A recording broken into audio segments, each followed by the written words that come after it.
Hi friends, இன்றைக்கி வந்து ஒரு சத்தான உளுந்து உருண்டை செய்ய போகிறோம். இது டேஸ்ட்டு வந்து அருமையாக இருக்கும். இதை எப்படி செய்யலான்ட்டு பார்க்கலாம். அதுக்கு வந்து நான் வந்து கடலைப்பருப்பை வந்து எடுத்து வறுத்துக்கிறேன். ஒரு அரை கப் அளவுக்கு. இதை நல்லா வந்து பொன்னிறமாக வறுத்து எடுத்துக்கிடுவோம். இந்த மாதிரி நசுக்கி பார்த்தோம்னா தோல் வந்து உரியணும், அந்த அளவுக்கு வறுக்கணும். அடுத்து ஒரு கப்பு வந்து கருப்பு உளுந்து எடுத்துருக்கேன். அதையும் நல்லா பொன்னிறமாக வர்ற வரைக்கும் வறுத்து எடுத்துக்கிடுவோம். இதை வந்து ஆற வச்சுக்கிடலாம். அடுத்து வந்து ஒரு மிக்சி ஜாரில் வந்து இந்த உளுந்தை போட்டுக்கிடுவோம். போட்டுவிட்டு 3 ஏலக்காய் போட்டுக்கிடுவோம். போட்டுவிட்டு நைஸாக அரைச்சி எடுத்துகிட்டு வந்துடலாம்.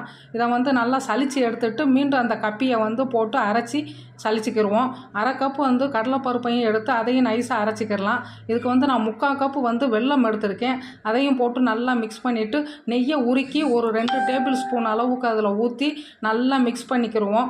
மிக்ஸ் பண்ணி பிசைஞ்சிட்டு நல்லா உருண்டை பிடிச்சோம்னா உருண்டை வந்துடும்.